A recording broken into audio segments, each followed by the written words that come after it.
with Indie Rocks Radio, Manchester's rising station.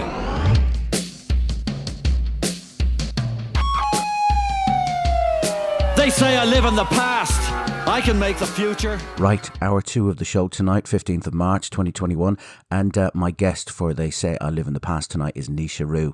Naoise Roo, I've played lots of her music on this station and other places, but Naoise Roo, Irish singer-songwriter, as both a songwriter and a performer, has been described as an undeniably powerful force. Since 2015, Naoise has seen her audience grow and grow with a swathe of electrifying live shows and the release of her debut album Lilith, which was met with faultless critical acclaim. In 2020, the debut EP Sick Girlfriend was released, a 4-track exploration of themes surrounding depression, the challenges of the music industry, and the oppressive stereotypes that burden women experiencing mental illness. And Naoise is known for dealing with themes such as heartbreak, desire, female identity, stylistically being described as from powerful emotional indie rock to visceral hard grunge and all stops in between, and while still remaining obviously strikingly unique. So Naoise, is that accurate? Anything you want to check or correct me on? Lot to live up to there.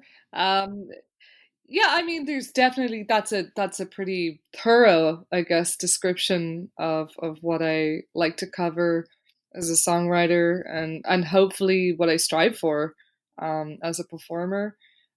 So, without sounding too confident, yes.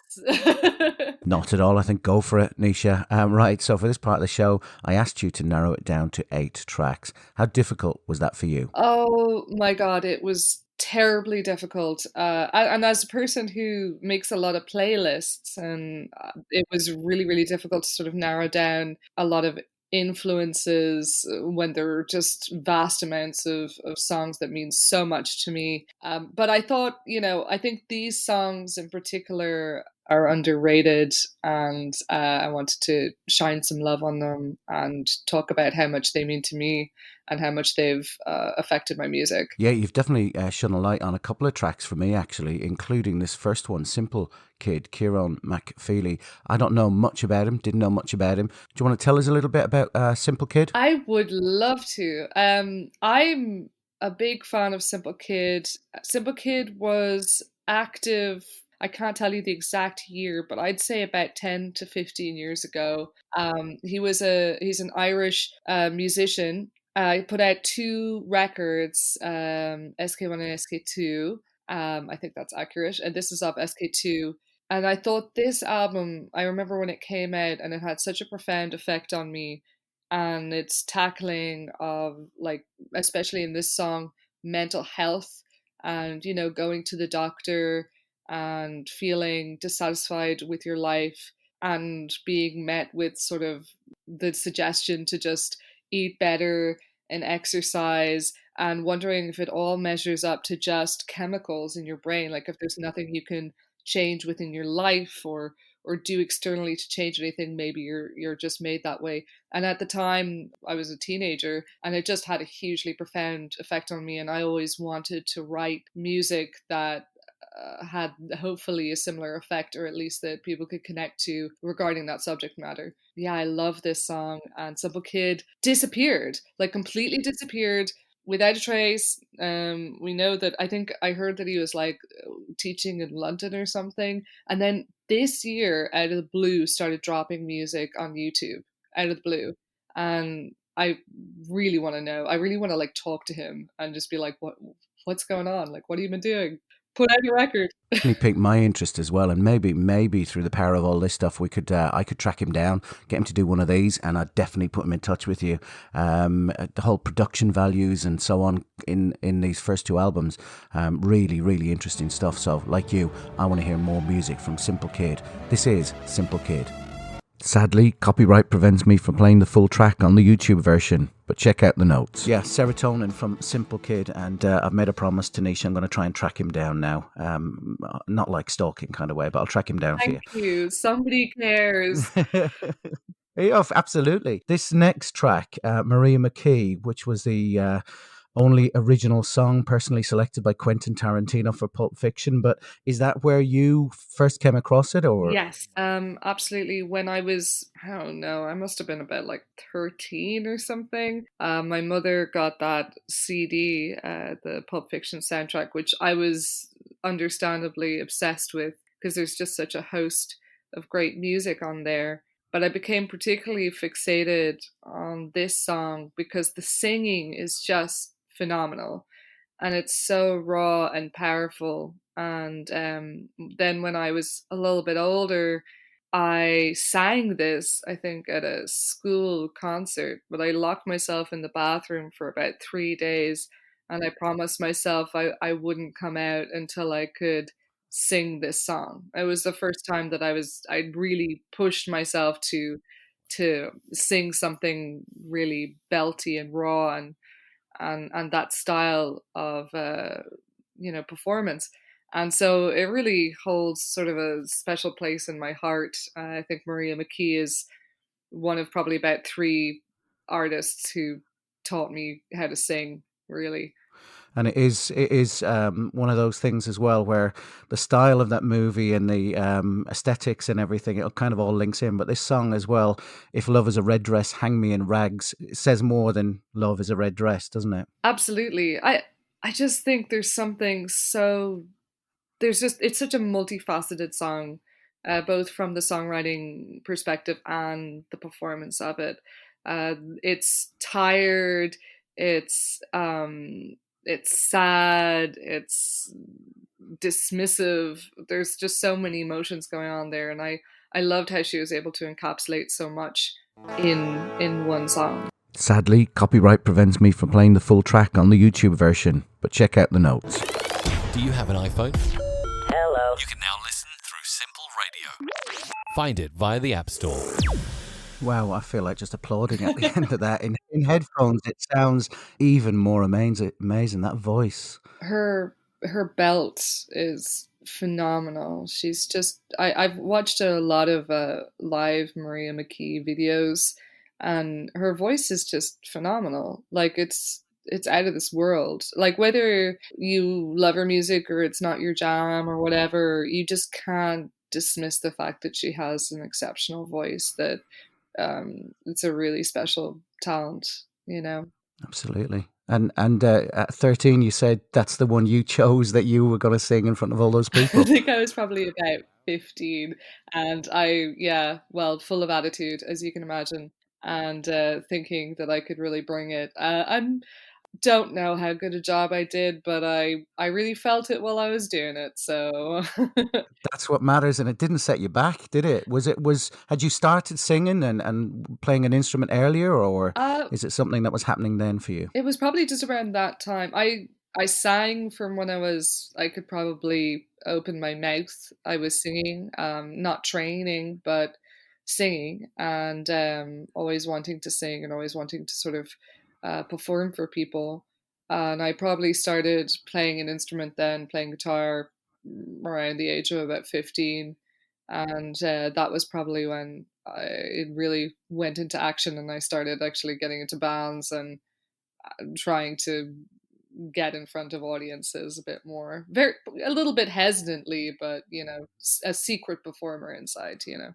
Yeah, well, the next track you've chosen is "Lost Cause" from Beck from his 2002 album "Sea Change," which uh, has got a theme of heartbreak and desolation in there. Oh my Is gosh, is that does it? is that a kid? It still can be great music, Nisha, as you know. So, what was the particular reason for this track from this album? Well, Sea Change is my favorite album of all time. Like I love this. I'm a huge Beck fan. He's somebody I've really looked up to as a songwriter and as an artist, and how he constantly evolves and experiments. It really inspires me. And this record, was a real evolution in his sound because it was so direct and heartbreaking and a real breakup album and these beautiful string arrangements on it. And when I was I got this record when it came out, when I was a teenager, and my God, like it blew my mind. And I was going through a breakup when Yeah, when I got the it, timing was and perfect. the timing was perfect. And I probably had it in, on my like Discman 24/7 for I'd say 6 months, and it's stayed with me forever after that. And this song just hit me really a lot. Sadly, copyright prevents me from playing the full track on the YouTube version, but check out the notes. Oh, I think you're spoiling us with this music this evening, Nick. Another beautiful song. I know it's melancholy and so on, but absolutely beautiful sparseness to the track as well.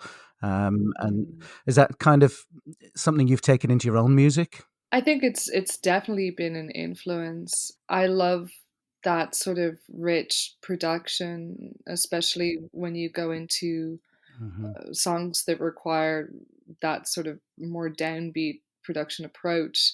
I think that it's done perfectly on Sea Change. It's lush, it's sparse, there's so much room for the words and the vocals. And I think that's something that really needs emphasis, that just space in music is so important. The next track is one from you. It's "Falling Stars," which is taken from the "Sick Girlfriend" EP. You didn't choose anything from Lilith. Any particular reason? You only had 8 songs to pick. I know. So sorry. It's an odd thing when you're picking your own songs. I could have gone forever with other people's songs. I guess I chose the two off the EP because I felt like they were kind of two different sides of a coin. With Falling Stars, it's a song that means a lot to me because it was specifically written about my experience, disappointment, or just sort of like how it feels to be a musician, how it feels to be a woman in music, how it feels to see so many talented people around you struggle through this industry, and how upsetting and hard that can be to go through. Because I think every creative has a dream and has an ambition, and it may not be it's not motivated by a lot of the time fame or money. It's just wanting to be able to survive in this creative space, and so many people don't get to fulfill that. And I felt like there was a lot of acts around me who were phenomenally talented and just unbelievably talented, who had to quit, just got to a point where you couldn't take it anymore. And it was disheartening to watch that, and I felt that happening to me, and it did happen to me. And I came back to music, luckily, and because I don't know, I found that motivation within myself again. But it's so easy to not come back.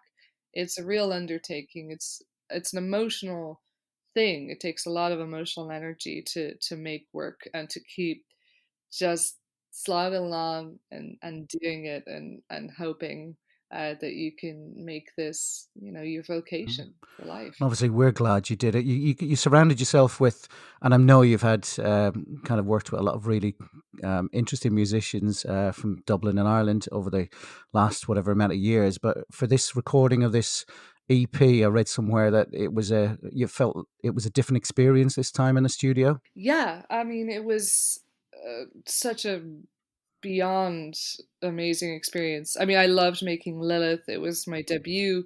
But this time, having more experience and getting to work with like Daniel Fox from Girl Band, and Rian Trench, who's just a fabulous producer and makes amazing music. And they're both just the most talented people you could meet. And then working with my producer, Leah Mulvaney, just getting to work with that group of people, it was just like stepping into like a high powered race car, like you're just really lucky with just how intuitive it is. You get to express yourself and express what you want and see that manifest. right in front of you with such ease. So I really enjoyed that. And, you know, they're friends of mine, so it was obviously a joy from that perspective as well.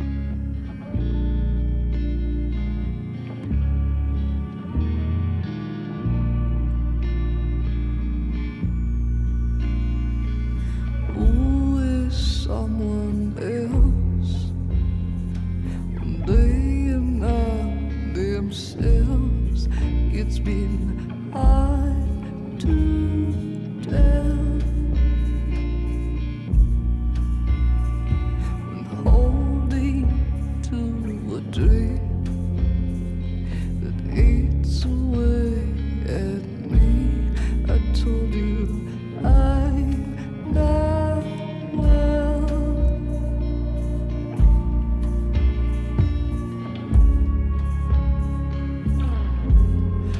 Covered in falling stars, sweeping my bumpy arms.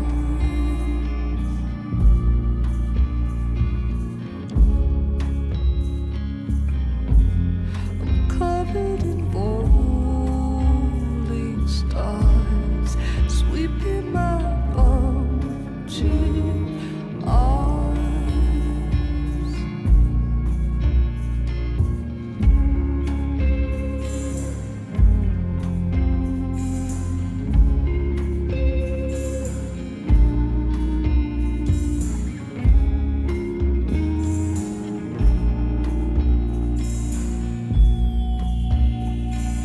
Touch me once again.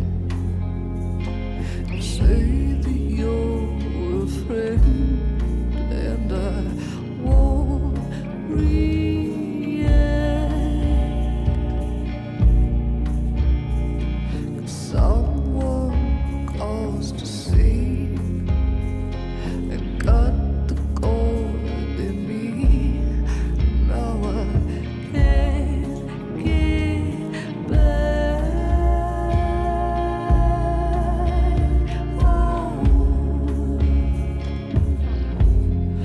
Covered in falling stars, sweeping my bumpy arms.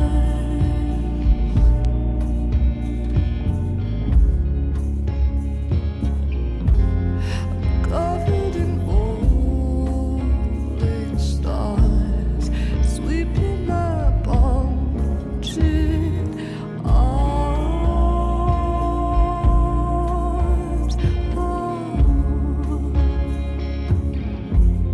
You know I'm not real. You know that I'm fading with no rest of them.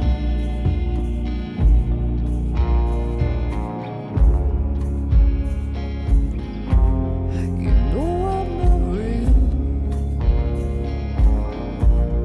You know that I'm fading with the rest of them. With no rest of them. With no rest of them.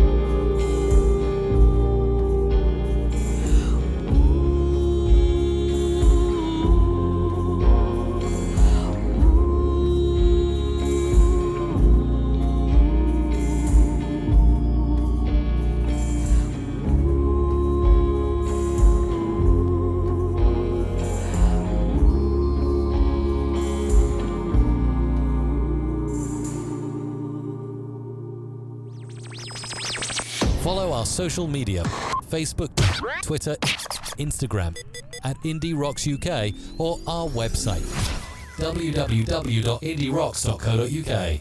You're listening to They Say I Live in the Past with me, Dermot, and that was Naoise Roo, who's joined me this evening to talk about some songs that have been important to her. And obviously that one is taken from the most recent EP, Sick Girlfriend. And I'm delighted, I know people want to be modest, but I'm delighted Naoise has chosen another track from that EP to come up later. Naoise, we're next moving into PJ Harvey, To Bring You My Love. Influence obvious or... Could you tell? Is it too No, no, obvious? no. I'm a huge PJ Harvey fan, and she's definitely her work has just had a killer influence on my sound and the way I write songs and the subject matter and how I approach it. I love her. She's endlessly inspiring, talented woman who deserves all of the accolades that she gets. Yeah, I've been fortunate enough to see her live a few times. Amazing experience, and that's what I keep hearing about your live concerts and gigs and stuff as well. And we're gonna pretend that nothing is locked down in the world. So, what does live music mean to you and performing? It's yeah, the lockdown has definitely brought that like cherishing that experience so much as an artist. I love to connect with people. I think that's what I really think live performance is for. I love the intimate experience of getting to connect with people from the stage. I like it's just such an unbelievable amount of energy that you get to share with a crowd of people, and it's unpredictable. You really just don't know what's going to happen. It's such a potluck. Anything can go wrong, anything can go right. It's a wild experience. You just don't get that, and I've been missing it so much. I can't wait to get out and perform again. UK Whenever the UK and time Ireland is. tour. That's all you need, a UK Yeah. and an Ireland tour. Okay, Can't right. wait. Let's take this from PJ Harvey, To Bring You My Love. Sadly, copyright prevents me from playing the full track on the YouTube version, but check out the notes. That is, of course, PJ Harvey, To Bring You My Love. I always feel slightly guilty if I interrupt a track like that because I think everything that she's recorded in there is on that track for a reason. So, okay, we're moving to the year 2000, and it's still difficult for me to comprehend. That's 21 years ago. Oh my God. This is Eels, and it's the title track, Daisies of the Galaxy from that album. Why this track? I just think it's such a beautiful, delicate, heartfelt, earnest track from E.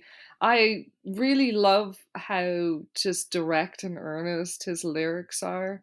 I think that some people wouldn't be able to kind of get away with being that sort of like just straight up and earnest in their work, but he just has that element to him that everything he says just feels really beautiful and heartfelt.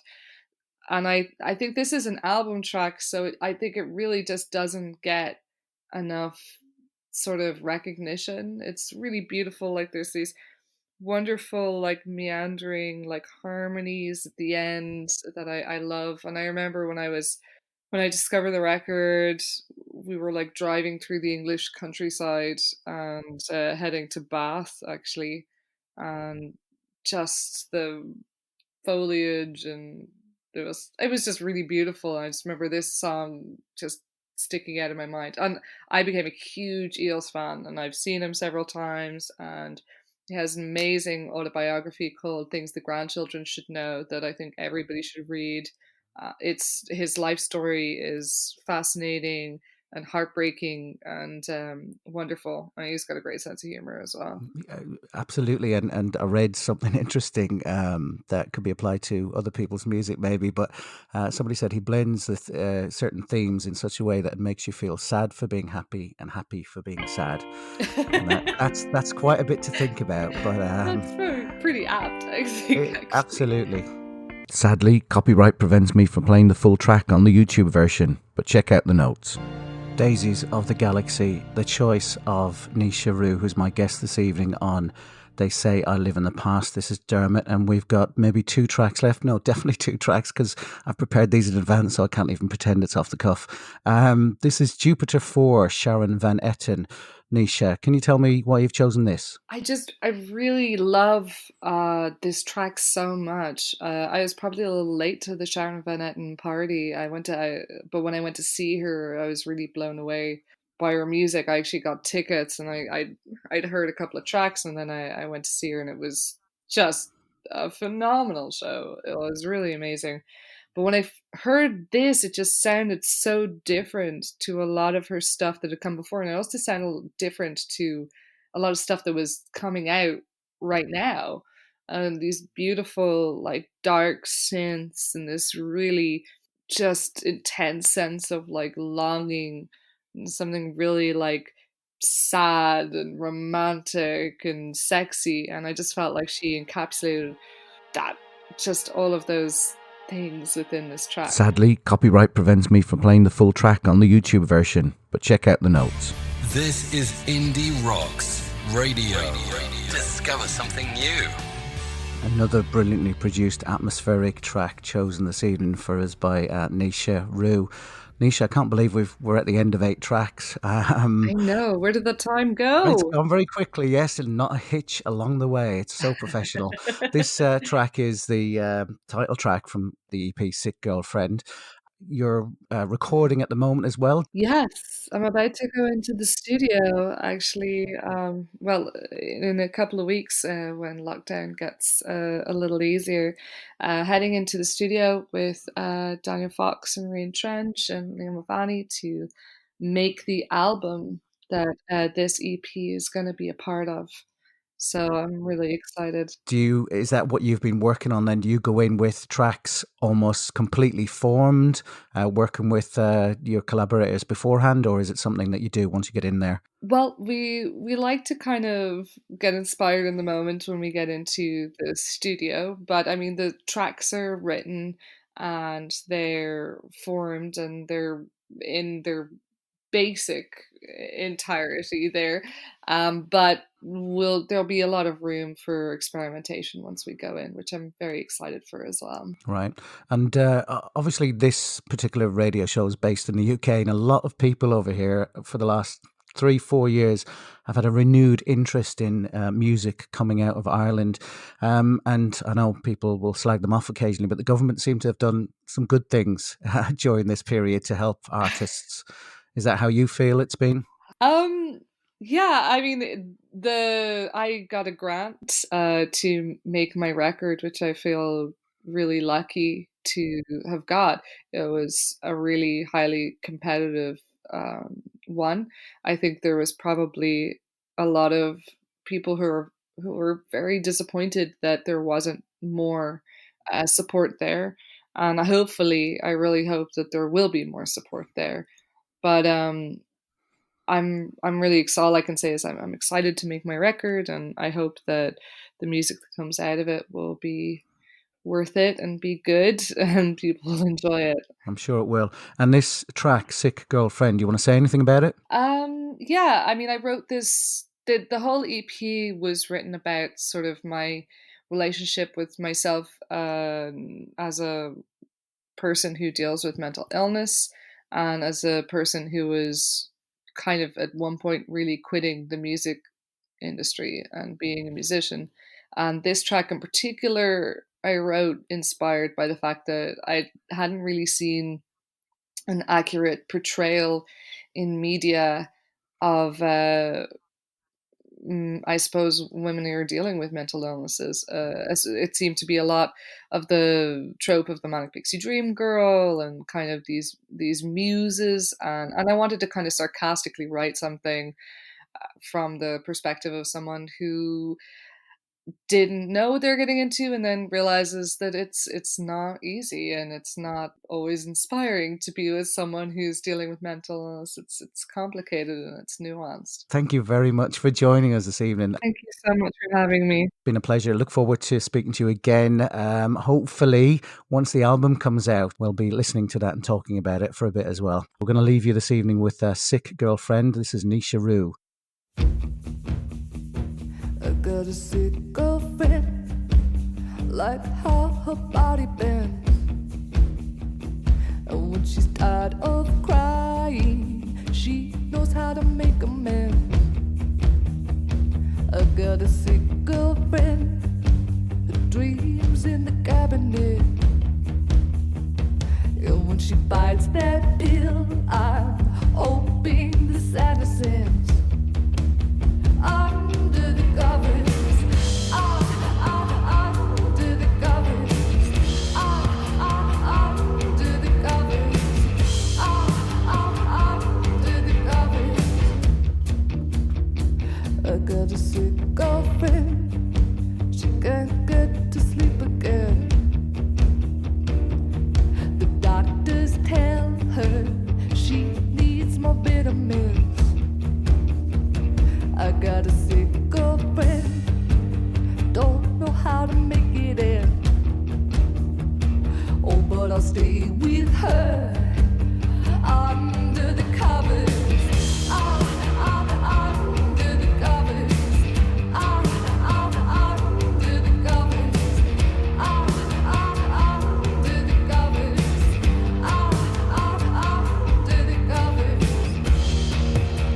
Under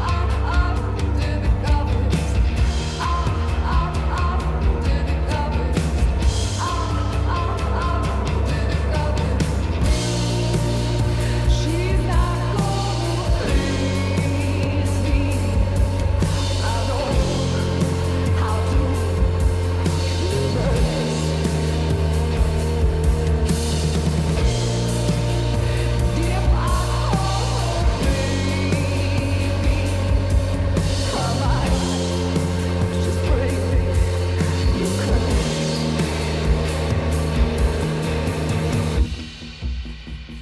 I got a sick girlfriend, I've been trying to pretend, but now she's got far too many wounds for me to mend. I got a sick girlfriend, something inside her head, and now I live with her under the covers. Under the covers. Under the covers. Under the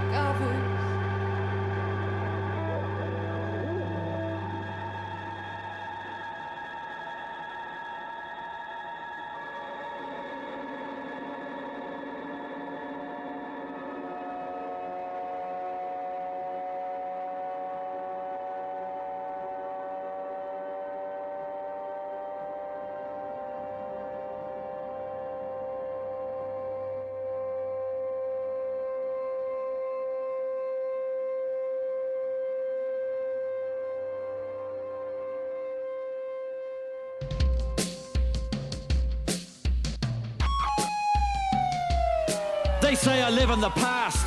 I can make the future. Like Lundy, like Catman do.